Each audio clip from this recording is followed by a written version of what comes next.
I pray that this message that I am about to speak to you guys will penetrate the deepest parts of your soul so that you may carry them with you and allow it to be instructions that you will never let go. So when I went through my devastating phase, my dark season, I used it.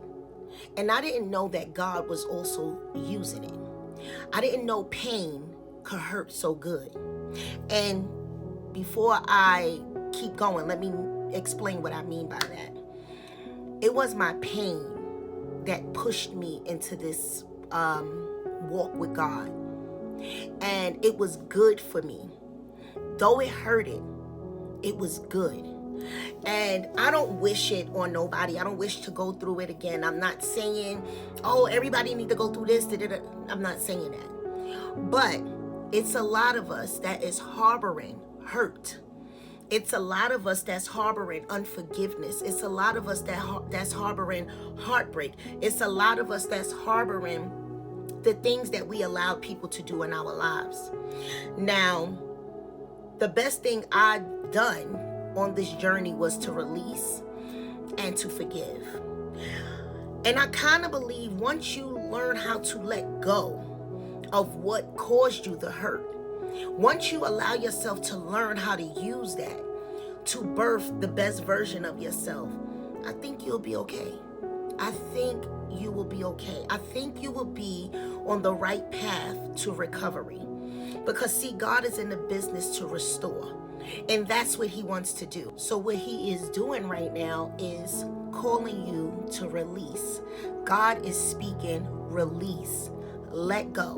Because see, we hold on to these things so dear. Oh, I'm angry, I'm mad, I'm this, they shouldn't have did that, they shouldn't have did this, I shouldn't have let this happen, I shouldn't have let that happen.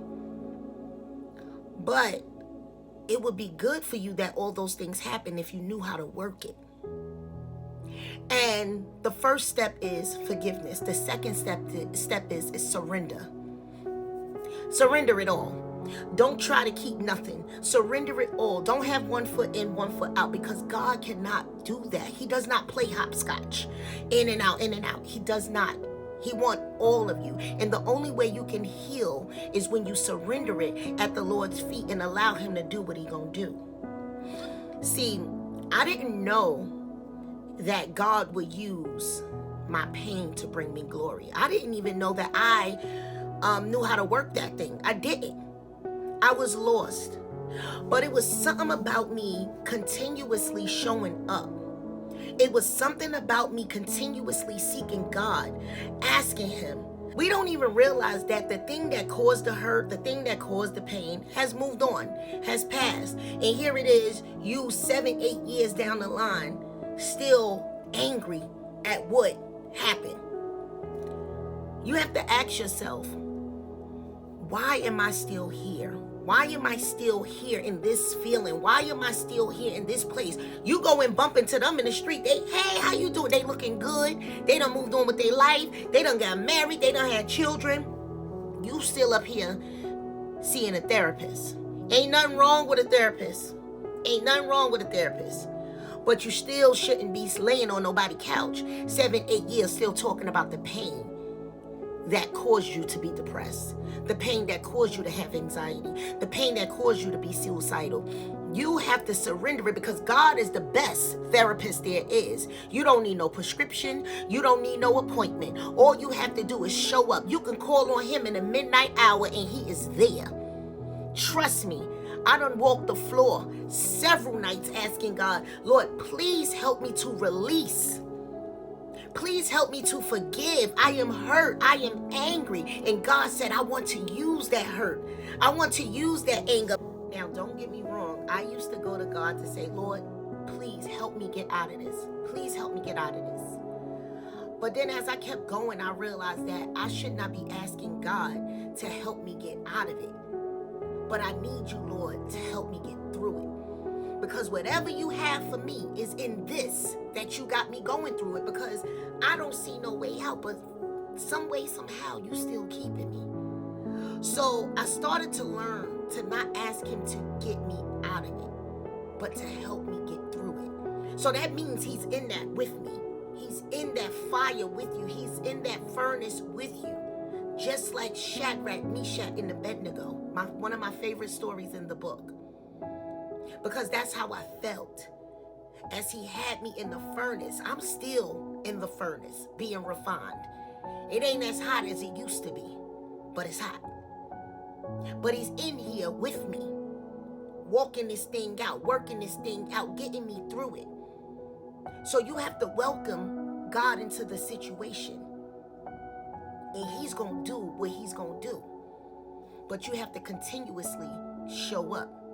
So I can't be mad at what caused me pain.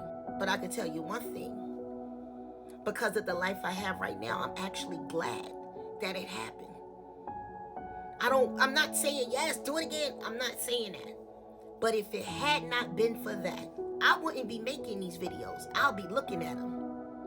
If it had not been for all of that, I would not be making these videos. I wouldn't be able to speak to you guys because I wouldn't know nothing about what I'm talking about. Right now, I'm speaking to you through the Spirit.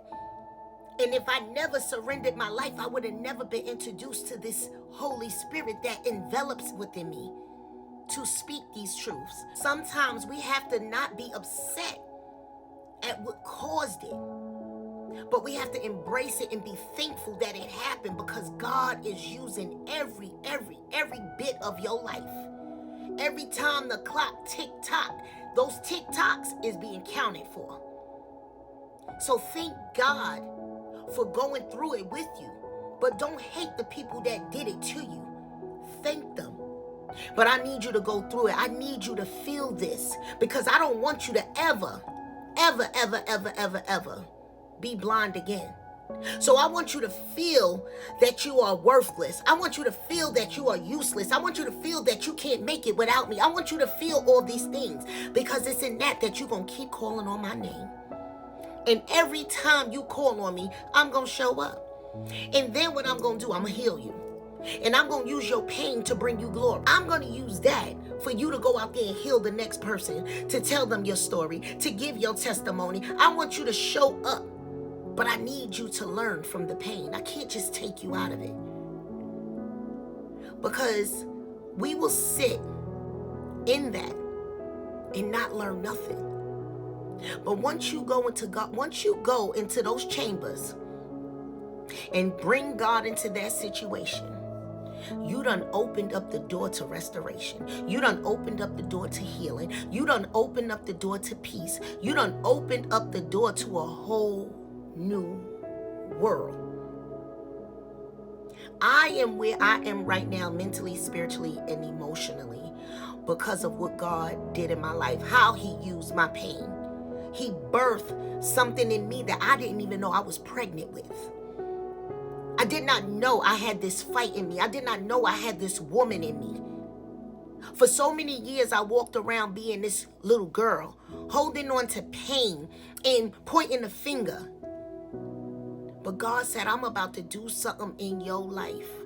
The only way your finger is going to point is up, because you're going to thank me every chance you get.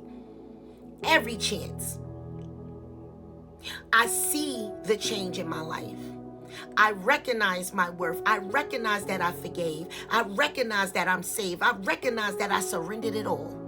Because when God saves you from these things and heal you and deliver you, you're going to feel so light.